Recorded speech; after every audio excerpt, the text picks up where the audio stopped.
အားလုံးပဲမင်္ဂလာပါဗျကျွန်တော် study first မြန်မာနေပြီးတော့ပြောလိုက်ပါတယ်ကျွန်တော်တော့ Andrew ပါကျွန်တော်ဒီနေ့တွက်ပြမှာကတော့ Maths B 2017 January 1 PR ရဲ့ question number 25ကလေးပါဗျ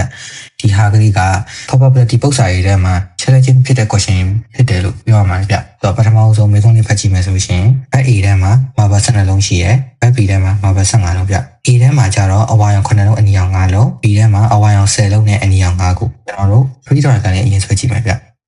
ပြီးတော့ကန်ထဲမှာအဝါရောင်9လုံးဆိုတော့ 7/12 နီယောင်က 5/12 အဝါရောင်10လုံးဆိုတော့ B ထဲမှာအဝါရောင်10လုံးဆိုတော့ 10/15 B ထဲမှာအနီရောင်9လုံးဆိုတော့ 5/15 ကျွန်တော်တို့မေးခွန်းလေးစဖတ်ကြည့်မေးခွန်းလေးနဲ့မှာသူက A ထဲကနေပြီးတော့ random တစ်လုံးယူတယ်ပြီးတော့ without looking ပြန်မကြည့်ပဲနဲ့သူက B ထဲကိုပြန်ထည့်လိုက်တယ်အဲ့တော့ကျွန်တော်တို့သိထားမှာက A ထဲမှာတစ်လုံးကျော်သွားတယ် B ထဲမှာတစ်လုံးတိုးသွားတယ်အဲ့ဒါကိုကျွန်တော်တို့ first quotation လို့ဖတ်လိုက် okayနောက်တစ်ခုအကွန်ဆက်ပတ်ကြည့်မယ်ဆိုလို့ရှိရင်သူက A ထဲကနေပြီးတော့တစ်လုံးယူမယ်ပြီးလို့ရှိရင် random နှလုံးကို B ထဲကနေပြီးတော့ယူမယ်ပြီးလို့ရှိရင်အဲ့ဒီ၃ခုလုံးကိုစပွဲဝတ်တင်လိုက်မယ်အဲ့ခါကျတော့ကျွန်တော်တို့က A ထဲမှာတစ်လုံးယူပြီးတော့ B ထဲမှာလည်းတစ်လုံးယူမယ်ပြီးဘာကိုချခိုင်း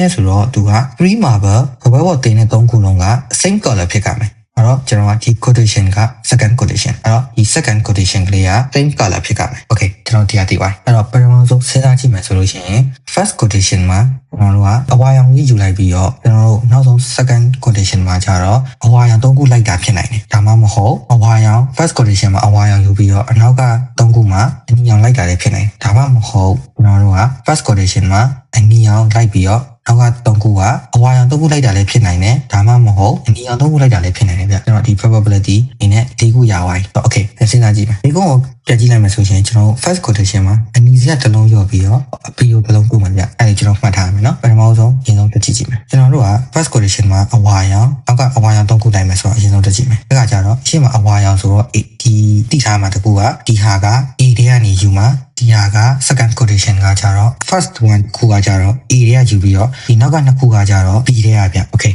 ကြည့်မယ် A ထဲကဆိုတော့အဝါရောင်ဆိုတော့ 7/12 ဖြစ်မယ်တော့ဒီမှာ 7/12 ဖြစ်မယ်ပြီးလို့ရှိရင်မြောက် A ထဲကနေပြီးတော့အဝါရောင်ကတစ်လုံးထပ်ယူမှာဆိုတော့စောစောကတစ်လုံးယူပြီးတော့ဆိုတော့တစ်လုံးကျော်မယ်ဆိုတော့ 6/11 ဖြစ်သွားမယ်နောက်တစ်ခုကဘာလဲဆိုလို့ရှိရင် B ထဲကနေပြီးတော့ယူမယ်ဗျokay ပထမဆုံးခုနပြောထားတဲ့ first quotation မှာကျွန်တော်တို့က A ထဲကတစ်လုံးနှုတ်ပြီးတော့ B ထဲတစ်လုံးထည့်အဲ့ဒါဖြစ်တဲ့အတွက်ကြောင့်မလို့ကျွန်တော်တို့က B ဒီမှာအဝါရောင်လုံးတိုးကတော့ total က16ဖြစ်သွားမယ်15လုံးရှိရနေပြီးတော့တစ်လုံးတိုးကတော့16ဖြစ်သွားမယ်ဒါပေမဲ့အပေါ်က30က17လုံးဖြစ်သွားမယ်ပြီးလို့ရှိရင်တစ်လုံးပြင်လိုက်တဲ့ဟာကအဝါရောင်ပဲဆိုတော့ 10/15 တစ်လုံးကျော်သွားမယ်အဲ့ဒါကိုညှောက်လိုက်တဲ့ဟာက 7/48 ဆိုတော့ that quotation အဝါရောင်ယူပြီးတော့အနီရောင်3ခုလိုက်တာဒီမှာလည်းတူတူပဲ first quotation A နောက်က3ခုထဲမှာပထမတစ်ခုကA ဖြစ်ပြီးတော့နောက်ကနှလုံးက B ဖြစ်အဲ့ဒီထဲမှာအဝါရောင်ဆိုတော့ကျွန်တော် 7/12 ပဲ okay အနီရောင်ဆိုတော့ total တွေကတစ်လုံးကျော်သွားမယ်ဒါပေမဲ့အနီတွေက5လုံးဖြစ်သွားမယ်ဘာဖြစ်လို့တစ်လုံးကျော်သွားတာပဲဘာလို့ 4/11 မဖြစ်တာလဲဆိုလို့ရှိရင်ကျွန်တော်တို့ကတည်ထားမှာက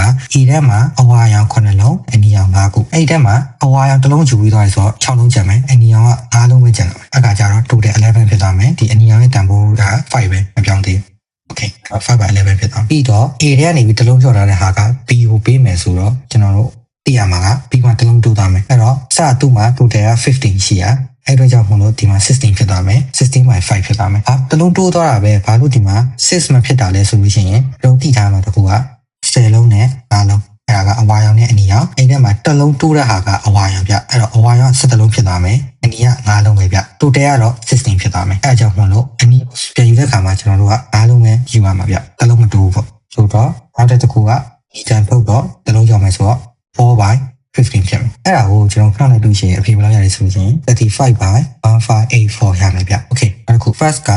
နီရောင်နောက်က second quotation ကအဝါရောင်3ခုလိုက်မယ် okay ဆိုတော့အနီရောင်ဆိုတော့ဒီမှာ 5/12 ဘယ်မှာပြောလို့ပဲအဝါရောင်ယူမှာဆိုတော့ဒီတွေကတစ်လုံးတော့ရောက်သွားမယ်ဒါပေမဲ့7ပဲပြုံးမယ်ပြီးလို့ရှိရင် B ထဲမှာတစ်လုံးတိုးမယ်ဒါပေမဲ့တစ်လုံးတိုးတဲ့ဟာကအနီရောင်ဆိုတော့ total ကတော့16ဖြစ်သွားမယ်ဒါပေမဲ့အဝါဆိုတော့10လုံးပဲနောက်တစ်လုံးပြန်လိုက်တော့ 9/15 ဖြစ်သွားမယ်အဲ့တော့ညှောက်လိုက်တဲ့ဟာကကျွန်တော် 35/352 ရတယ်ဗျနောက်တစ်ခုအနီရောင်နိုင်မယ်လို့ရှိရင် second quotation အနီရောင်3လုံးဆိုတော့အနီရောင်ဆိုတော့ကျွန်တော်တို့ 5/12 okay ရှင်အနီရောင်တစ်လုံးနိုင်မယ်အနီရောင်ကပထမဆုံးရှေ့မှာနှိုက်ပြီးသားတဲ့အနီရောင်ပဲဆိုတော့ A ထဲမှာအနီရောင်ပြန်နှိုက်တော့လုံးရောက်သွားမယ်အဲ့တော့ 4/11 ဖြစ်သွားမယ် ဒီထဲကိုကျွန်တော်ပြောတာတလုံးတိုးရမယ်ဒါပေမဲ့တိုးတဲ့ဟာပါလေအနီအောင်ဆိုတော့ total က60တလုံးတိုးရဆိုတော့5ကနေပြီးတော့6ဖြစ်သွားမယ်နောက်တစ်ခေါက်ပြန်ယူတဲ့ဟာအနီအောင်ပဲဆိုတော့5 by 15အဲ့ဒါကိုဖောက်လိုက်တဲ့ဟာကျွန်တော်တို့ဘယ်လောက်ရလဲဆိုရှင်5 by 264ဒီမှာသိရမှာတစ်ခုက second condition မှာအကုန်လုံးတော့ရှာခိုင်းတာလည်း same color သဘောပေါ်တင်တဲ့ဟာ3ခုလုံးကလည်း same color ဆိုတော့ကျွန်တော်ဒီဟာကြီးအကုန်လုံး same color တွေပဲအဲ့ဒါကိုကျွန်တော်ပေါင်းလိုက်မှာဗျပေါင်းလိုက်တော့ဘယ်လောက်ရလဲဆိုရှင်907 by 2168အဲ့တော့သူ့ရဲ့အဖြေကဒါလေးပါဗျ